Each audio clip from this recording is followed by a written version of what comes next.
Hello, everyone. Welcome to Barca News. My name is Mo, and welcome to a match analysis, the first of this 2026-2027 season, where we analyze Barcelona matches usually as soon as they end. Today, I went to watch the match at the Peña Bar, at the New York City Peña Bar. So I just got home. So we're starting this review a little bit late. But nonetheless, here I am ready to talk about Barcelona's La Liga season opener, where Barcelona thrashed Elche 0-5 with a double by Rafinha, a double by Fermin Lopez, and a goal by Karim Adeyemi, scoring his first official goal with a Barcelona kit. What a way to begin the match for this team, because today Barcelona made a statement, and that statement is that Barcelona are here to compete. Barcelona are here to win the third La Liga season in a row, with or without a 9, because Lewandowski left, Ferran went to PSG, and everybody thought, man, Barcelona not going to be able to score any goals. Their two center forwards just left.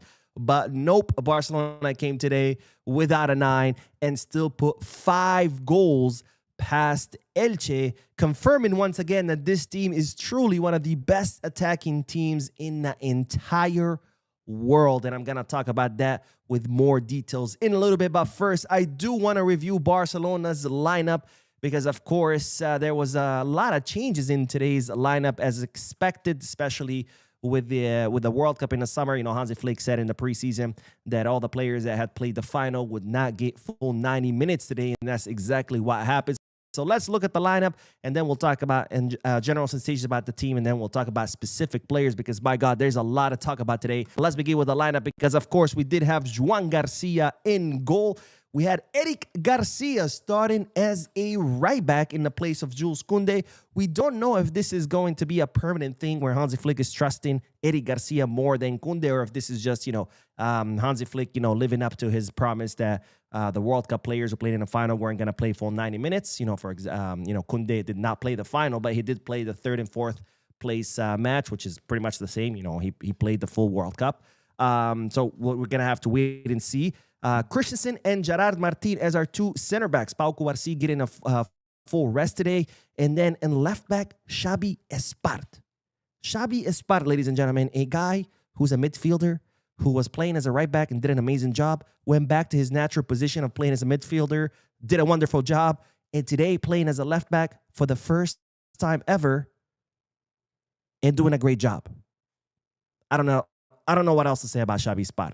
I don't know what else to say about Xavi Espart, but we're going to talk about him with more detail. Let's continue with the lineup, because then we had Marc Bernal and Gabi playing as our double pivot, and then we had Lamine Yamal, Karim Adeyemi on the wings, and then we had Rafinha and Fermin Lopez through the middle. And during the first half, Rafinha playing as a false 9 and Fermin Lopez playing as an attacking midfielder, and then they switched. It was Fermin Lopez playing as a false 9 and Rafinha more playing as an attacking midfielder. So a different lineup, lots of changes, and this is not even our starting lineup, because remember, a lot of the players who played the full World Cup were not there. Cubarsí was not there.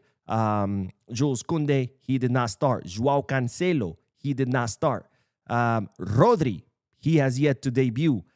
Pedri, he did not start. So a starting lineup that was missing a lot of its starting players, a lot of its most important players, and yet, despite that, this team was still able to put 5 goals past Elche without a 9 and without even its starting formation. So if this is not a clear message that this team is here to compete and win this La Liga for a third season in a row, I don't know what is. But let's talk about the team in general sensations, because today Barcelona proved that it's indeed one of the best attacking teams in the entire planet. And why do I say that? Because Barcelona have so many tools to deal with whatever occasion rises up during the match. What do I mean by that? First half, Elche came out looking to maintain possession, looking to take the ball away from Barcelona, playing kind of like a similar style to Barca, where they try to keep the ball away from Barca so they can cause us damage. What did Barcelona do? They said, all right, you have the ball, no problem. You can keep it. And instead, Barcelona started pressing high up the field, not allowing Elche to build up from the back, not allowing Elche to create those attacks from the back, and instead stealing the ball from Elche in their own half. And that's exactly how both goals came through. The first goal, I think it was Fermin Lopez that stole the ball, pass to Rafinha. Rafinha gets taken down inside the penalty box. Boom, goal. Second goal, same thing. Ball stolen in Elche's half. Series of passes. Lamine releases it to Rafinha. Rafinha to Karim Adeyemi. Boom, Karim Adeyemi, goal. So Elche tried to play possession ball, and Barcelona responded with a high, suffocating press, stealing the ball in Elche's half and scoring 2 goals. Now, don't get me wrong. The first half, I thought Elche played a pretty good game. They looked pretty good offensively. In fact, they maintained the possession more than Barcelona did. They looked threatening in many times. And despite Barcelona not having the best first half, you were still left thinking at the halftime, it's like, damn, if Barcelona didn't play well and they still were able to finish the half 0-2, what's gonna happen if they play better? And well, we got our answer in the second half, because Barcelona during the second half came out swinging. They looked much better in the second half than they did in the first half. And that's exactly what happened. We saw a 0-3 in the second half as opposed to the 0-2 in the first half. And not to mention, it could have been probably 0-4 or 0-5. Rafinha missed a clear one when he went to head-to-head with the goalkeeper. Daniel Olmo missed a clear one right inside the box when he shot it outside. So it could have been easily 0-5 in the second half. But we had 0-3 in the second half with a double by Fermin Lopez and another goal by Rafinha. Now, in the second half, I thought Barcelona were absolutely steamroller, completely demolishing Elche. And this is when I say once again that Barcelona have the tools to deal with whatever rises up during the match. Because the first half, Elche were trying to maintain possession of the ball.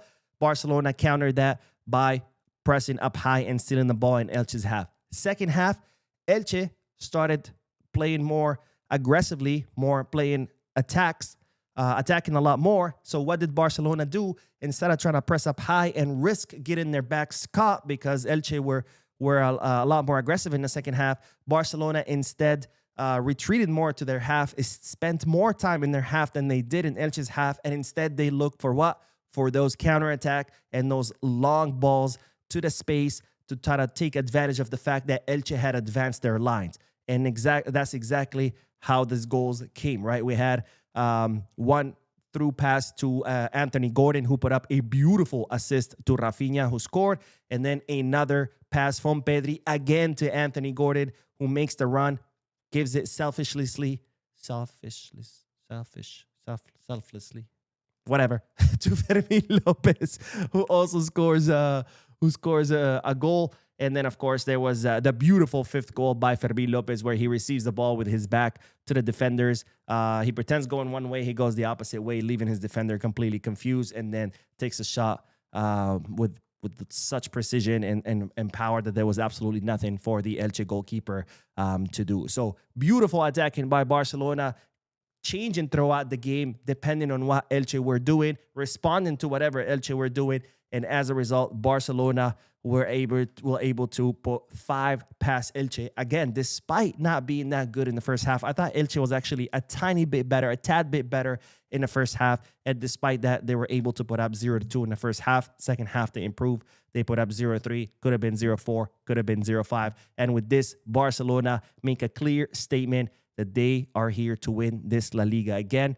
Without a 9, without their starting lineup, this Barcelona are absolutely scary. And the reason why this Barcelona is scary is, one, because of Flick. Flick, I think today he did all the decisions right, from the starting lineup to the substitutions. And then, of course, the second part why this team is so good, it's their players. Because, ladies and gentlemen, we have some of the best players in the entire world. Joan Garcia didn't have much work to do, but when he did, 2 clear saves, one in the first half, another one in the second half, that kept us at 0 goals. That could have been 2 clear goals for Elche. Joan Garcia saved us, and Joan Garcia is going to be very important this season, because one thing we need to work on is, of course, conceding less, and this is when Joan Garcia is going to have to come in, and that's exactly what he did today. 2 clear chances, could have easily been 2 goals, and both chances Joan Garcia saved, and he kept us with a clean sheet.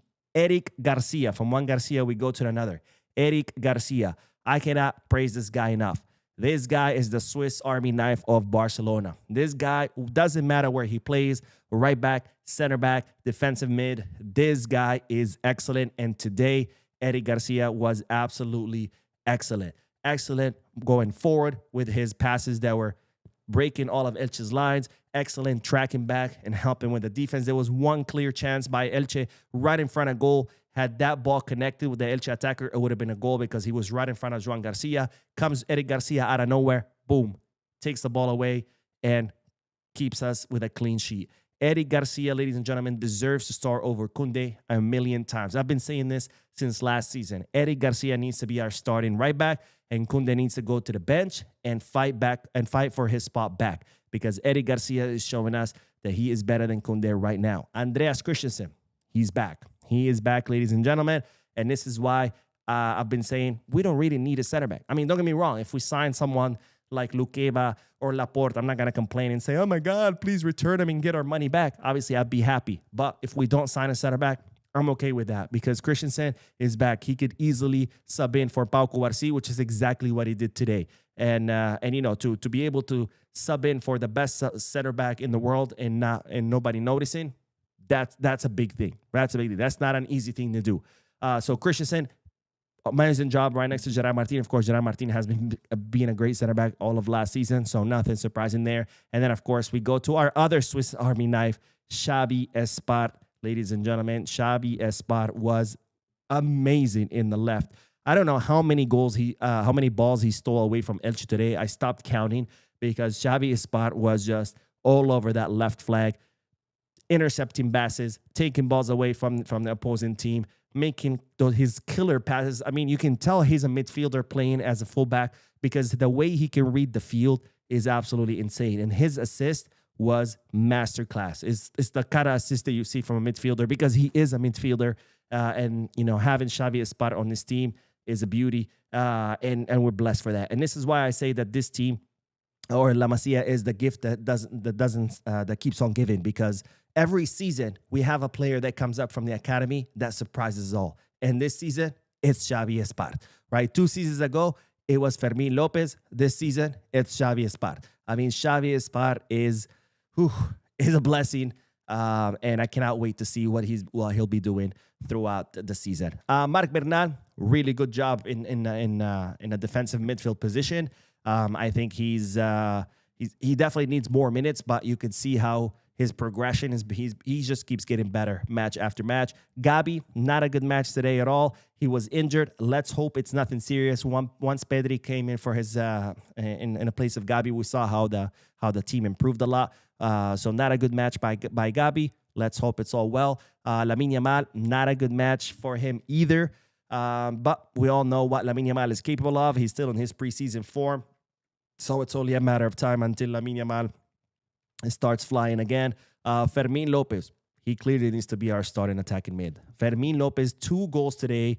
And who knows? Maybe he could be also the answer to that false 9 problem. I thought Rafinha did a good job. Fermin Lopez did a good job too. You know, they each had one half to show us what they got, and they both impressed us. They both scored 2 goals each. So it doesn't look like we need a 9. Karim Adeyemi, very explosive on the wing. He got a goal. He almost got an assist.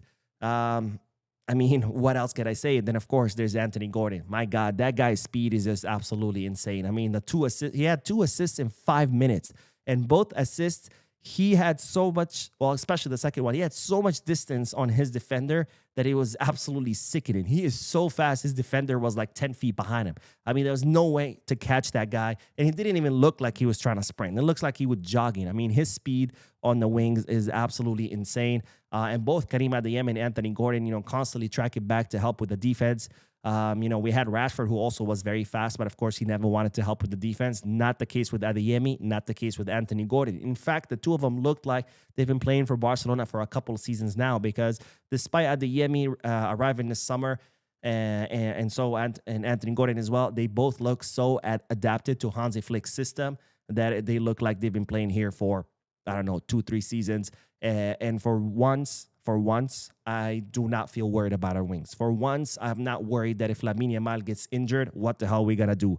For the first time, I'm not worried that if Rafinha gets injured, what the hell are we going to do? Because Adeyemi and Anthony Gordon are fitting in like a glove. And by the way, to think that people were like in the summer, oh, Anthony Gordon, he sucks. Anthony Gordon this, Anthony Gordon that. And I'm like, guys, the fuck are you talking about? Anthony Gordon hasn't played a single second for Barcelona, and you already criticize him? Like, what the fuck is wrong with you? And lo and behold, today, 2 assists in 5 minutes. 2 assists in 5 minutes. That's absolutely insane. Anyways, it is just one match in, so we're going to have to continue watching how Adeyemi and Anthony Gordon do throughout the season. But so far, incredibly impressed with their performances. And again, let's not forget, today, we were missing a lot of our starters. Pau Cubarsí wasn't there. Pedri, he came in at the end of the first half. Rodri has yet to debut. Koundé didn't start. Cancelo didn't start. Even though, honestly, I'd rather Eddie Garcia start ahead of Koundé. So be careful. Be careful because this team is looking incredibly promising. One thing I would have wished to see today is I would have wished to see Hamza. I think this would have been a perfect game for Hamza. First of all, it's Elche. Not the toughest of opponents. Plus, we were up, 5-0.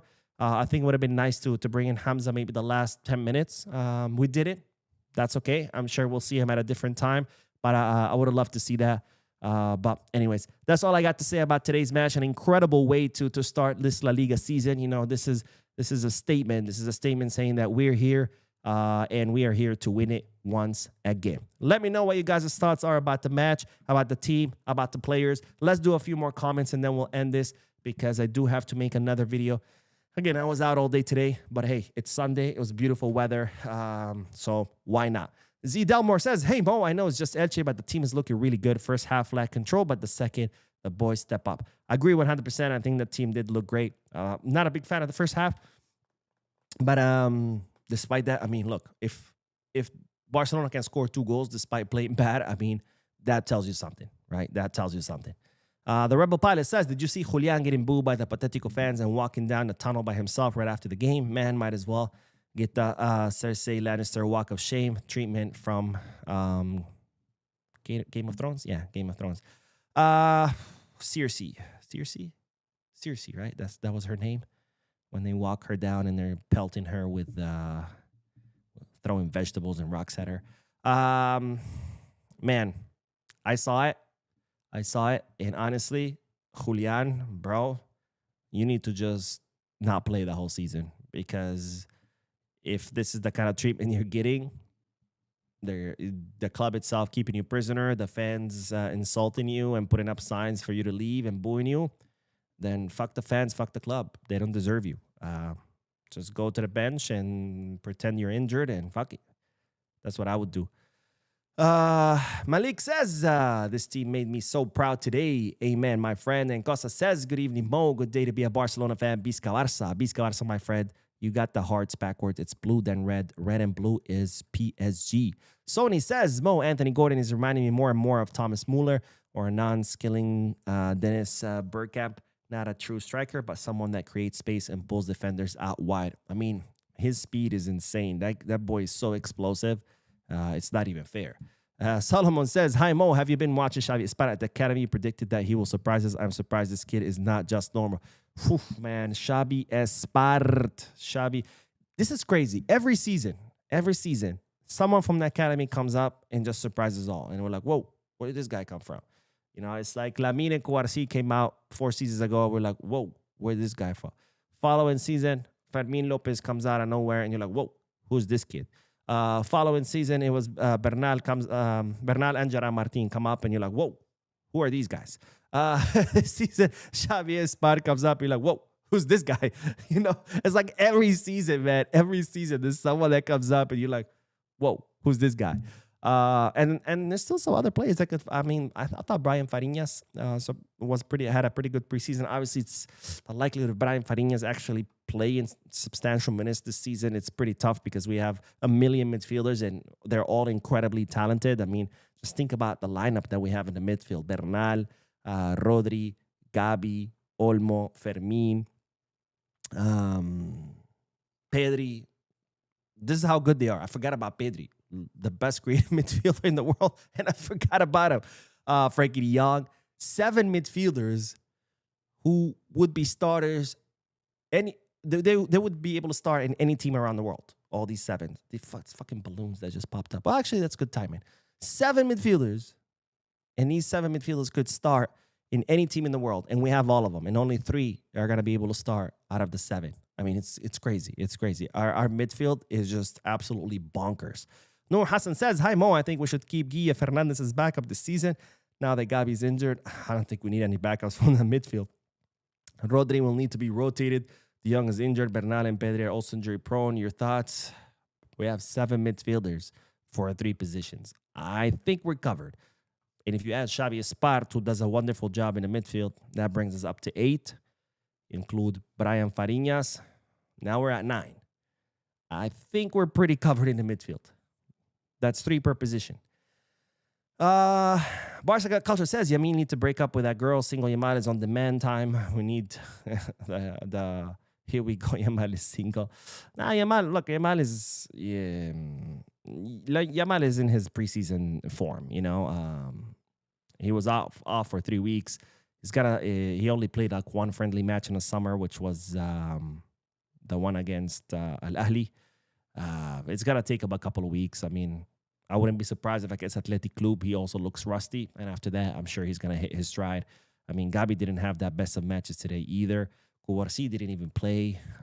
It's normal. It's normal after vacation for players to be rusty. That's exactly what the preseason is for, right? For these players to shake off the rust. But unfortunately, there was a World Cup, or fortunately, because we had something to watch in the summer.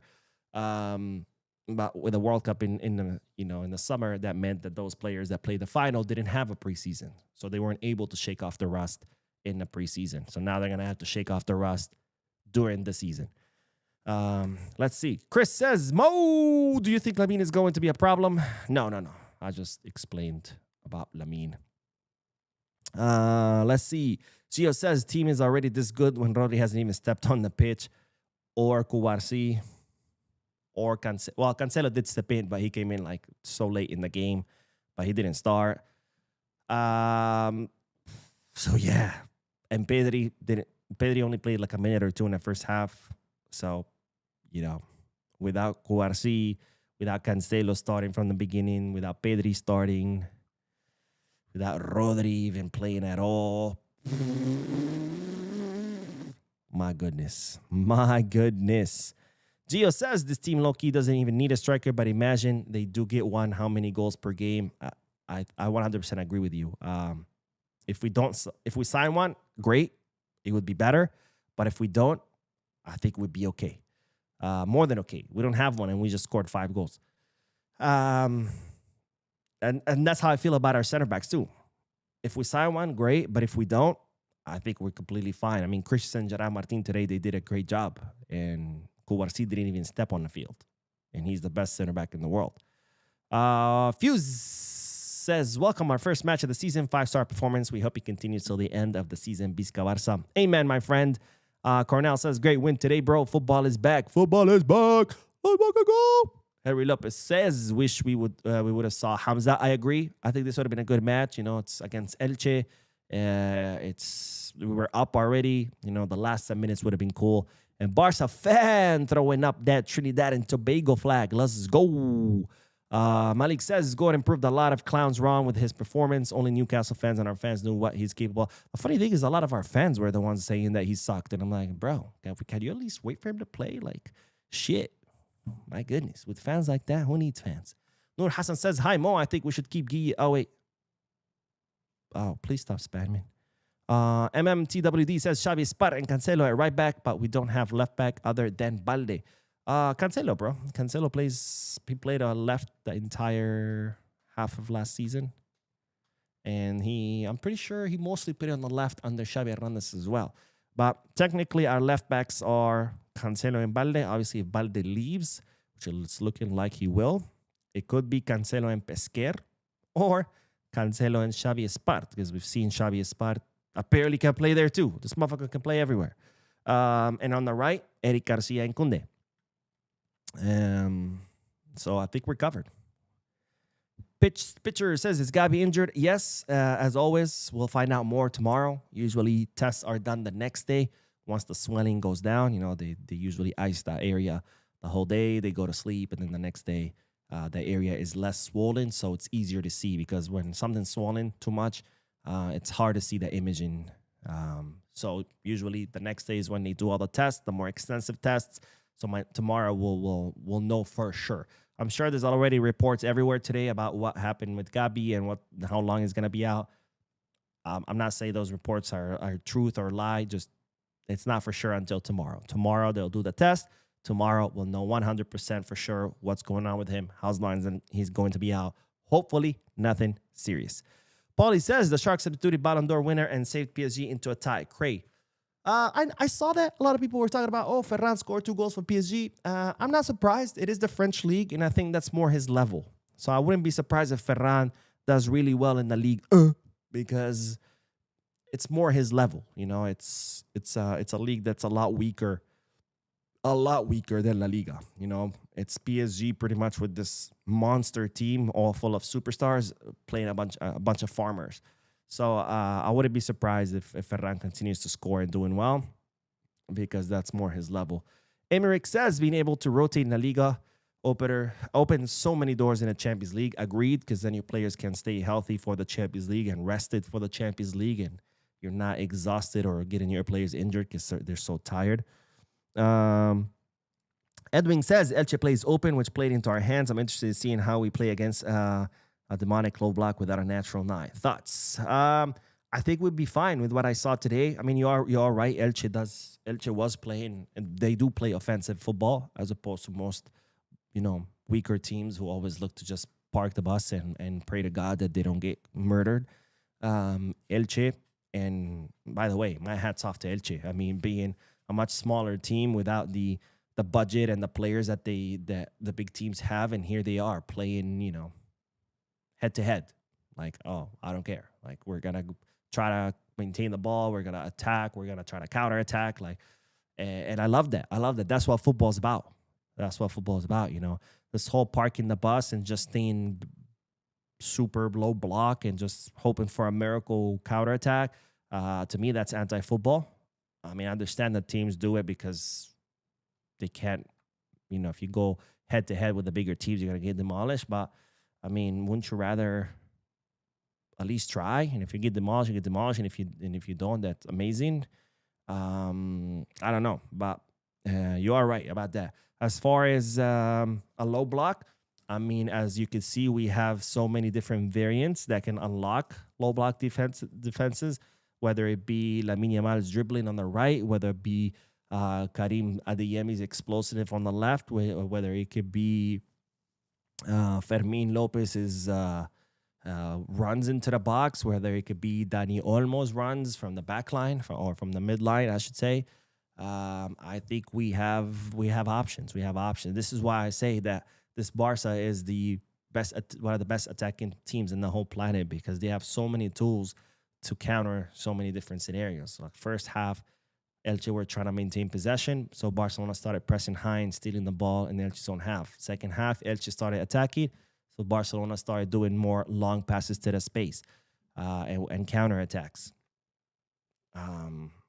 So now, obviously, the ultimate test will be once we do play against a low block team. But, I mean, for now, this team is looking pretty amazing. Anyways, that is all, ladies and gentlemen. Thank you so much for tuning in. I am going to go prepare a video because there is news I want to share with you. So I will be uploading a video shortly. Don't forget to hit the like button, subscribe to the channel, drop a comment. And as always, Viscarsa.